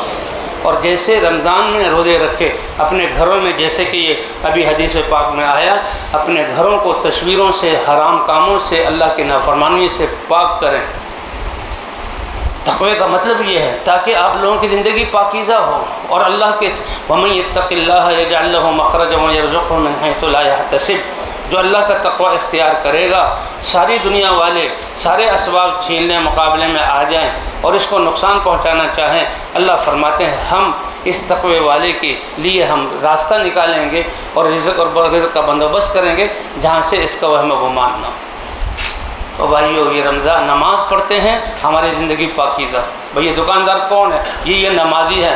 کیا مطلب؟ یہ تولنے میں ڈنڈی نہیں مارے گا، یہ نمبر 2 مال نہیں دے گا، یہ جو ہے خراب مال نہیں دے گا، یہ تاجر کی تجارت پاکیزہ، زمیندار کا زمیندارہ پاکیزہ، اور دفتر والے کی ڈیوٹی پاکیزہ، جو ہماری ڈیوٹیاں ہیں جس کی ہم تنخواہ لیتے ہیں۔ اور بھائی اگر حرام چیزوں سے ہمارا خون بنا تو اس خون کو، اس جسم کو پاک کرنے کا راستہ سوائے جہنم کی بھٹی کے نہیں ہے۔ یہ تو اللہ ارحم الراحمین ہے، اور اللہ ستار ہیں، اور اللہ غفار ہیں، اس لیے فوراً پکڑ نہیں آتی۔ اس لیے بھائی یہ جہاں اللہ کے احکام، ایمان ہے، نمازیں ہیں اور یہ روزہ ہے، یہ ہماری زندگی میں تبدیلی لانے والا ہے۔ نمازوں کی نمازی اس کی زراعت اور اس کی تجارت اور اس کی ڈیوٹی اور عدالتوں میں اس کا کام، اور اسی طرح ہماری معاشرت، یہ سب پاکیزہ ہونا چاہیے۔ کیا خیال ہے بھائی پاکیزہ ہونی چاہیے کہ نہیں ہونی چاہیے؟ تو کون کون کرے گا پاکیزہ؟ وہ کب کریں گے؟ علماء سے پوچھیں کہ اللہ نے کیا حکم بتایا، رسول نے۔ ہمارا مقصود مال نہیں ہے، مال کما کر ہم تو مال کے پہرے دار ہیں، اور مال کما کر ہم تو مال چھوڑ کر روتے ہوئے جائیں گے، اور مال پر تو بعد میں لڑائیاں ہوں گی۔ کیوں بھئی یہ ہو رہا ہے کہ نہیں ہو رہا؟ اگر آپ نے ڈھیروں منوں جو ہے گندم اور آٹا جمع کیا ہوا ہے تو 10 روٹی کھائیں گے یا 20 روٹی کھائیں گے؟ کیوں بھائی؟ جس کا آٹا زیادہ وہ روٹی زیادہ کھائے گا، جس کا آٹا کم وہ روٹی کم۔ میں کہتا ہوں آج تو جو بہت بڑے بڑے مال والے ڈاکٹر نے کہا خبردار تم نے گندم کھائی، گندم میں شوگر ہے، خبردار تم نے چینی کھائی تم مر جاؤ گے۔ اوہ یار روٹی بھی چھوڑی، چاول بھی چھوڑے، کھائے نہیں سکتے، اور پیسے بہت ہیں، پیسے بہت، وہ اللہ دکھا رہے ہیں۔ یہ تو ہم مال کے لیے پہلے اپنی جوانی گما دیتے ہیں، پھر پہرے دار بنتے ہیں، پھر روتے ہوئے جاتے ہیں، اور پیچھے اولادیں لڑتی ہیں، اور قیامت میں جب پوچھیں گے کہ تم اس مال پر سانپ بن کر بیٹھے ہوئے تھے، اس مال کو جہنم کی آگ سے تپاؤ اور اس کے جسم کو داغ دو۔ اور بھئی یہ مال آگے بھیجو، اللہ کے پاس بھیجو۔ ہاں اس نے فقیروں پر لگایا، اس نے غریبوں پر لگایا، اس نے بھوکوں کو کھلایا، اللہ کے لیے کھلایا، اللہ کو راضی کرنے کے لیے، تختے لگوا کر اور لوگوں کو دکھلانے کے لیے نہیں، اس نے اللہ کے لیے سارا مال وہاں جمع ہوگا اور اس کا بدلہ اللہ تعالیٰ عطا فرمائے گا۔ وَاقْرِضُ اللَّهَ قَرْضًا حَسَنًا مَنْ ذَا الَّذِي يُقْرِضُ اللَّهَ قَرْضًا حَسَنًا، جو کون ہے جو اللہ کو قرض دے؟ ایک ابو دہدہ صحابی ہیں، وہ حضور صلی اللہ علیہ وسلم کے سامنے خوش آئے۔ منافقین جو قرآن اور دین میں اور ایمان میں نقصان نکالتے تھے، وہ کہنے لگے دیکھو جی آج اللہ اپنے بندوں سے قرضہ مانگ رہا ہے، حالانکہ ایسی کوئی بات نہیں۔ یہ تو اعزاز ہے انسان کا کہ اللہ کہہ رہے ہیں ایمان والے کو مجھے قرضہ دے دو، اللہ کو ضرورت ہے، اور جو کچھ اس کے پاس ہے جو مانگ رہے ہیں وہ کس نے دیا ہوا اس کو؟ اللہ ہی نے تو دیا ہوا۔ تو منافقین تو اللہ کے بارے میں گستاخی والے الفاظ کہنے لگے۔ صحابہ خوش ہو گئے، اے اللہ آپ ہی کا دیا ہوتا ہے۔ وہ جیسے 3 آدمی تھے نا، اندھا تھا، کوڑھی تھا اور جو گنجا تھا، تو اندھا اور کوڑھی اور جو ہے وہ گنجا، اس نے تو کہا یہ مال میرا ہے، فرشتے نے کہا تم ویسے ہی ہو جاؤ، مال بھی ختم ہو گیا۔ اندھے نے کہا واقعی یہ ایک تم بکری دے کر گئے تھے اور یہ بکریوں کی ریوڑ یہ اللہ کے ہیں، تم ایک اللہ کے نام پر کیا ساری بکریاں بھی لے جاؤ تو میں دینے کے لیے تیار ہوں۔ اس نے کہا نہیں ضرورت کوئی نہیں ہے، میں فرشتہ ہوں، اللہ نے امتحان کے لیے بھیجا تھا، تمہاری نظر بھی تمہیں مبارک اور تمہاری بکری بھی تمہیں مبارک اور اللہ کی رضا بھی تمہیں مبارک۔ اور جس گنجے اور جس کوڑھی نے کہا تھا نہیں یہ تو میری ہے، یہ تو میں نے اپنی طاقت سے ان کو پالا، نسل چلائی، یہ ہو گیا، اب فرشتے نے کہا میں فرشتہ ہوں، میں ہی تمہیں دے کر گیا تھا اور اللہ نے مجھے بھیجا، اللہ تمہیں دوبارہ ویسا کر دے، مال بھی ختم اور نعمت بھی ختم۔ تو کون ہے جو اللہ کو قرض دے؟ تو ایک صحابی ابو دہدہ ہیں، وہ آئے، یا رسول اللہ قرضہ مانگ رہے کہ ہاں، کہ کیوں؟ تاکہ تمہیں جنت دے، اس لیے اللہ نے تمہارے ساتھ فقیروں کو رکھا ہوا ہے، ان کو کھلاؤ پلاؤ، عید میں ان کے شریک کرو، خوشیوں میں شریک کرو، وہ دل جلے رہ جائیں، وہ بھوکے تڑپتے رہ جائیں اور تم اپنے مزے اڑاتے رہ جاؤ، یہ اللہ کی ناراضگی کو اتارنے والی بات ہے، تاکہ اللہ کہ کیوں کہ اللہ تمہیں جنت میں داخل کرے، کہ اچھا اس اگر دنیا کے خرچ کے بدلے میں دنیا کا باغ، دنیا کی زمین، دنیا کے پیسے اللہ کے لیے خرچ کرنا، اللہ کے دین کے لیے خرچ کرنا، صحیح راستوں پر علماء سے پوچھ کر خرچ کرنا، یہ آخرت میں دلائے گا کہ اللہ کے رسول میرے 2 باغ ہیں، دونوں باغ میں صدقہ کرتا ہوں۔ مدینے کی بستی ایک اوپر والی جسے بالائی حصہ کہتے ہیں، معالی اسے یا اوالی کہتے ہیں، ایک نیچے مسفلہ کہتے ہیں، یہ 2 حصے تھے اور 2 باغ تھے، ادھر بھی باغ ادھر بھی باغ۔ تو اللہ نے قرآن میں کہا کون دے گا؟ تو ان ابو دہدہ صحابی نے کہا یا رسول اللہ دونوں باغ اللہ کے لیے، دونوں باغ اللہ کے لیے، آپ لے لیں، اس کی پیداوار غریبوں کو، اللہ کے بندوں کو۔ اللہ کے رسول بھی کہتے ہیں اللہ کی منشا یہ نہیں ہے کہ سب کچھ دے کے خود فقیر بن جاؤ، نہیں، اپنے گھر کا خود گزارا بھی چلاؤ اور جو اللہ کو بھی دو۔ تو انہوں نے کہا اچھا اگر اللہ کو دینا ہے تو اچھا باغ اللہ کو دوں گا۔ اب ہم بھی اپنے آپ کو دیکھیں کہ کھانا رکھا ہوا ہے، اچھا کھانا اللہ کے لیے دیتے ہیں یا بچا ہوا کھانا دیتے ہیں؟ کپڑوں میں سے اچھے کپڑے اللہ کے لیے، اللہ کا نام لگا ہوا ہے اور آپ اللہ کو ماننے والے ہیں، مسلمان ہیں آپ، تو پھٹے پرانے کپڑے دیتے ہیں کسی کام کے نہ ہو، وہ دیتے ہیں اللہ کے نام پر اور پھر احسان بھی جتلاتے ہیں۔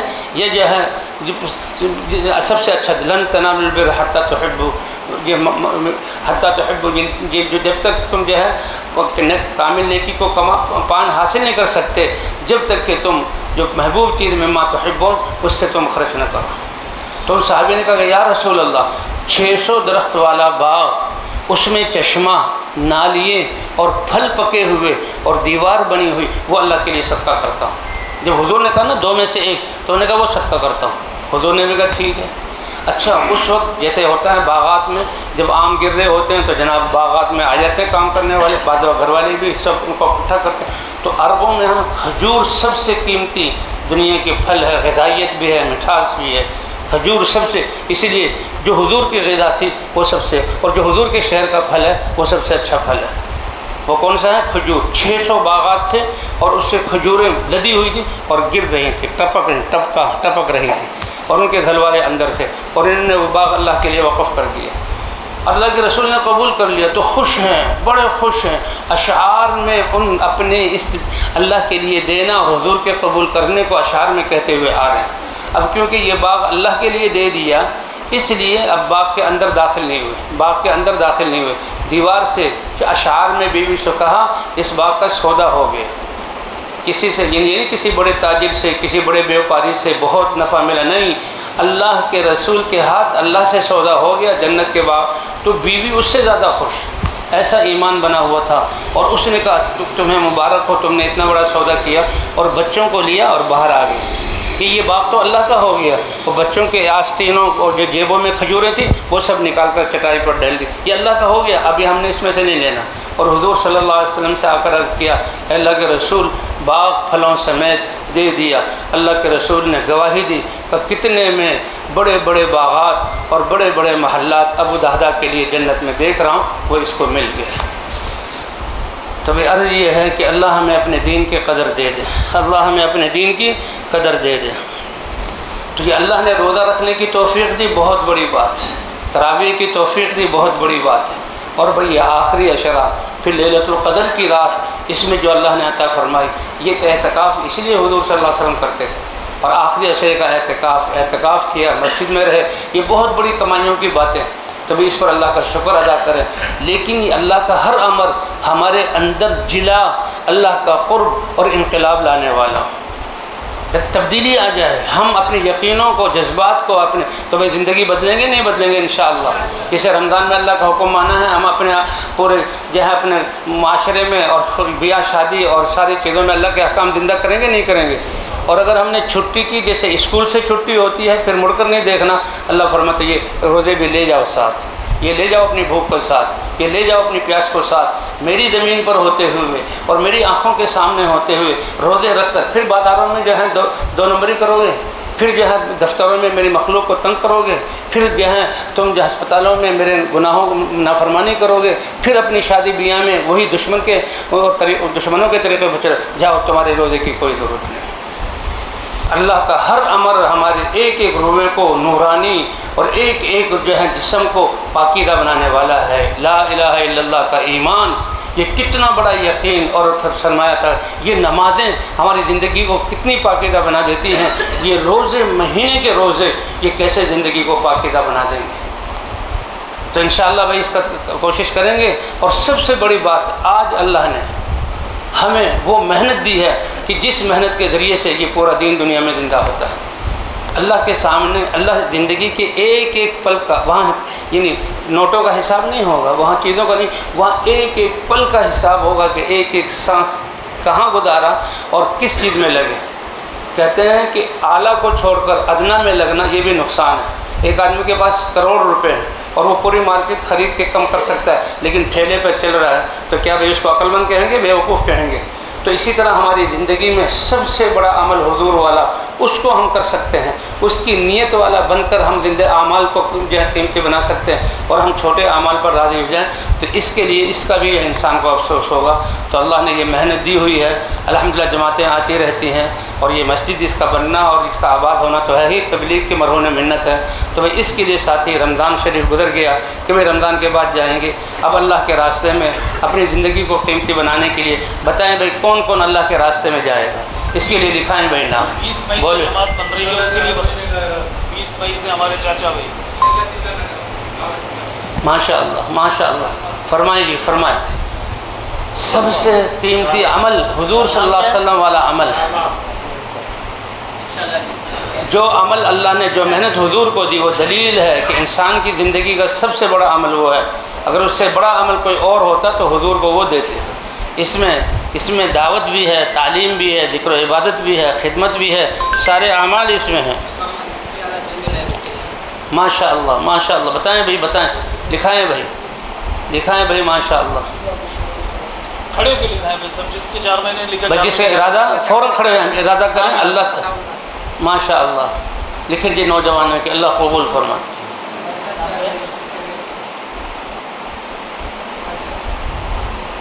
کیا نام ہے؟ فرمائے بھائی ماشاء اللہ، اللہ قبول فرمائے، آسان فرمائے۔ اچھا اس مسجد کے لیے 5 اعمال روزانہ مشورے میں کون شریک ہوگا انشاءاللہ؟ اس مسجد والے، اور دوسری مسجدوں والے ہیں وہ بھی ارادہ کریں ہم اپنی اپنی مسجدوں میں کہ اللہ کا پیغام پوری دنیا میں پہنچائیں، نبی کو والی محنت پر پوری امت کھڑے ہو جائے۔ اپنی اپنی مسجدوں میں کون وقت دے گا انشاءاللہ؟ اپنی اپنی مسجدوں میں کون وقت دے گا؟ مشورہ ہو، مشورے کے لیے مسلمانوں سے ملاقات ہو، جیسے نبی جایا کرتے تھے لوگوں کے پاس، اسی طرح بھائی مسجد کی تعلیم ہے اس کا اہتمام، اور پھر آپ 2 اپنا مقامی گشت، بیرونی گشت، اور 6 روزہ بھائی مہینے میں کم از کم 3 دن تو اللہ کے دین کے لیے دے دیں، اور متعین کر لیں، ابھی سوچ کر متعین کر لیں۔ ہر ایک لکھا ہے کہ مہینے کا 2، 3 ہفتہ میرا 6 روزہ کا ہوگا، اسی لیے لکھائیں بھائی اس جمعے سے نقد جماعت تیار ہو جائے، اور ہر ایک ساتھی 2 جمعہ 3 جمعہ نام لکھائیں 6 روزے کے لیے، تاکہ کوئی بستی ایسی نہ رہے جب اللہ کا پیغام لے کر نہ جائیں۔ جن کے پاس اللہ کا پیغام لے کر جائیں گے وہ ہمارے ذریعے سے وہ دین پر آئیں گے، اللہ ہماری محبت ان کے دلوں میں ڈالیں گے، اللہ ہماری محبت ان کے دلوں میں ڈالیں گے، وہ ہمارے جانثار دوست ہوں گے۔ ہاں دعوت کے ذریعے سے دشمن بھی اللہ تعالیٰ ان کو جو ہے جان نشاور کرنے والا بنا دیتا ہے۔ اس دین کی برکت سے سب جو ہے محبتیں اور بھائی چارے والی زندگی اللہ تعالیٰ فرماتے ہیں، یہ نفرتیں ختم ہوتی ہیں، علی یہ وحشتیں ختم ہوتی ہیں۔ اور فرمائیے کتنے ساتھی ہو گئے نقد؟ 7 ہو گئے، 7 ہو گئے بھائی، 10 کی 2 چاہیے۔ جماعتیں بنے آج، مصطفیٰ آمنہ دونوں بیٹی ہیں۔ بولے بھائی ہاں 2 جماعتیں تو اس میں 20 آدمی چاہیے، فوراً لکھا ہے بھائی۔ ذرا 3 دن کے بعد رمضان بھر ماشاءاللہ اپنی مسجدوں میں رہے، عبادات کرتے رہے، ماشاءاللہ ماشاءاللہ۔ جی 8 ہو گئے، اور بولیں بھائی 12 آدمی اور چاہیے، 12 آدمی اور چاہیے۔ فرمائیں بھی فرمائیں ماشاءاللہ ماشاءاللہ، ہمت کر لیں، لکھیں کھڑے کے لکھیں، کوئی بات نہیں، آپ کو دیکھ کر سب یہ نوجوان اٹھیں گے ماشاءاللہ کہ ہمارے بزرگ اٹھے تو ہم بھی ماشاءاللہ۔ اور بتائیں 10 ہو گئے بھائی، 11 ہو گئے بھائی، ماشاء اللہ. اور بتائیں بھی اللہ کے لیے جس نے یہ 60 70 40 50 سال کی زندگی دی، اس کے دین اور نبی کے دین کے لیے نبی کی محنت میں 3 دن لگانا، جس کے لیے جان دینے کے لیے تیار ہے، تو بھائی 3 دن نقد اس کے لیے فرمائے. میں خل کتنے بڑوں کے لکھا دیں 20 آدمی ماشاء اللہ. اللہ برکت دے. کھڑے ہو جائیں 2 آدمی ماشاء اللہ. 2 یہ سے روزہ لگائیں گے ٹنڈوں کے سر میں انشاءاللہ. ماشاء اللہ. کتنے ساتھی ہو گئے؟ 13 ہو گئے. 7 اور چاہیے بھائی، 7 اور چاہیے. ویسے جماعت تو 5-6 تیار ہو سکتی ہیں، 50-60 کا مجموعہ. 7 آدمی اور چاہیے. ہمت کر لیں بھائی، ہمت ایک دوسرے کو تیار کر. ماشاء اللہ ماشاء اللہ. محمد بشیر 14 ہو گئے بھائی. 6 اور چاہیے، 6 اور چاہیے. جلدی فرمائے. ماشاء اللہ ماشاء اللہ. جوانی میں برکت دے. اللہ قبول فرمائے. جانتے ہو نا؟ ماشاء اللہ. 15 ہو گئے بھائی. 5 اور چاہیے. 5 ان سے جماعت پوری ہو، یہ باقی جماعت ثواب لے لیں گے. بتائیں بھائی ہمت کر لیں. ہمت. ماشاء اللہ ماشاء اللہ. 4 بولیں بھائی. 2 جماعتیں. ماشاء اللہ. اللہ اکبر. ماشاء اللہ. بھائی رمضان صاحب بھی ہیں، ڈاکٹر رمضان صاحب. ماشاء اللہ. اب کتنے رہ گئے؟ ابھی 2 رہ گئے. ایک عارف بھائی رہ گیا، ایک عبدالطواب رہ گیا، اور لیاقت رہ گیا. یہ لوگ دیکھو ایک اور دراز رہ گیا. ماشاء اللہ. بھائی کھڑے ہو کے لکھائیں مولانا کی برکت سے آج کو. بھائی ہمت کر. ماشاء اللہ. بھائی عارف سرور ہے، بھائی عارف علی شیر ہے، بھائی عبدالطواب ہے، بھائی لیاقت ہے. ماشاء اللہ. ٹھیک ہے بھائی، ان کے بھی نام لکھ دیے میں نے. ٹھیک ہے نا. ماشاء اللہ. اللہ اکبر. اللہ اکبر. اللہ بھی دیکھ رہے ہیں، اللہ بھی دیکھ رہے ہیں، اللہ بھی دیکھ رہے ہیں. جس اللہ نے رمضان بھر کی نیکیاں کمانے کے، آخرت کا ذخیرہ بنانے کی توفیق عطا فرمائے، اس کے شکرانے میں عید بھی ہے، اور اللہ کے راستے میں حضور صلی اللہ علیہ وسلم کی محنت کے لیے 3 دن بھی ہے. ماشاء اللہ. شرافت صاحب. ٹھیک ہے جی، بہت اچھا ہو گئی جی. 2 جماعتیں ہوں گی. اللہ آپ لوگوں کو بہت بہت جزائے خیر عطا فرمائے. اللہ اس پر یقیناً فخر فرما رہے ہیں کہ میرے یہ بندے دنیا میں لگے ہوئے، ابھی رمضان گزرا، میرے دین کے لیے وقت دیا. اللہ فخر فرماتے ہیں. اللہم صلی علی سیدنا مولانا محمد وبارک وصلی وسلم علیہ. اے کریم رب، اتنا بہترین مہینہ اور اتنی کمائیوں کے لیے اور اپنے آپ کو پاکیزہ بنانے کے لیے آپ نے عطا فرمایا. قرآن کو سننے کی توفیق عطا کی. وہ قرآن جو حضور پر اترا، جو ساری انسانیت کے لیے اتارا. اے اللہ، ہم تو بڑے کمزور ہیں، ان سے پورا فائدہ اٹھانے کی توفیق عطا فرما. ہمارے اس رمضان کے روزوں کو، اور اے اللہ قرآن کے سننے کو اور مسجدوں میں آنے کو قبول فرما کر اے اللہ اپنا قرب عطا فرما دے، اپنی معرفت عطا فرما دے. اللہ کے رسول کے دین پر چلنے والا ہمیں بنا دے. اے اللہ، تیرے در کو چھوڑ کر در کی ٹھوکریں کھا رہے ہیں، ہر طرف سے پریشانیاں ہیں، آپس میں ہم لڑ رہے ہیں، دشمنوں نے بھی ہمیں آماجگاہ بنایا ہوا ہے. اور آج آپ کے نبی کی امت کو ان کی نافرمانی کی وجہ سے اے اللہ طرح کے مصائب، سب کو توبہ کی توفیق عطا فرما. اور اے اللہ ہماری بھی توبہ قبول فرما. اے اللہ ان اعمال کے کرنے کی توفیق عطا فرما کہ آپ فرشتے مدد کے لیے اتاریں. اور اے اللہ یا تو کافروں کو ہدایت مل جائے یا چن کر آپ ان کو ہلاک کر دیں. اے اللہ وہ نصرتیں نازل فرما دے. اے اللہ ہماری نافرمانیوں کو معاف فرما، ہماری غفلتوں کو معاف فرما. اے اللہ ہم جو چلے گئے ان کے قبروں کو جنت کا باغ بنا. ہم سے راضی ہو جا، ہمیں اپنے سے راضی کر لے. ہمارے بیماروں کو شفا عطا فرما، مقروضوں کے قرضوں کی ادائیگی کی صورت پیدا فرما. اے اللہ دنیا میں لگنے کی وجہ سے دلدل میں پھنسنے کے ہر ایک ہمیں سے پریشان ہے. اے اللہ اس پریشانیوں سے نجات عطا فرما. اور اپنے دل میں دین پر چلنے سے جو اطمینان نصیب ہوتا ہے وہ اطمینان ہمیں عطا فرما دے. اپنی مدد شامل حال فرما دے. اے اللہ پوری دنیا نے تیرے مسلمان بندوں کو بندیوں کو چھوڑا ہوا ہے، کوئی ان کی طرف دیکھ نہیں رہا. اے اللہ آپ اپنی مدد ان کے لیے اتار دیں. اے اللہ مدد اتار دیں. مسلمانوں کی دین کی جان اور مال اور عزت اور آبرو کی حفاظت فرما. اے اللہ ہماری نسلوں کو بھی حفاظت فرما. اے اللہ ہم سے راضی ہو جا، ہمیں اپنے سے راضی کر لے. اے اللہ جو خیریں نہ مانگ سکے خود عطا فرما، اور جو خیریں حضور نے مانگی وہ ہمیں عطا فرما. ہماری دعاؤں کو اپنے فضل و کرم سے قبول فرما. وصلی اللہ علی النبی الکریم وعلی آلہ وصحبہ اجمعین برحمتک یا ارحم الراحمین.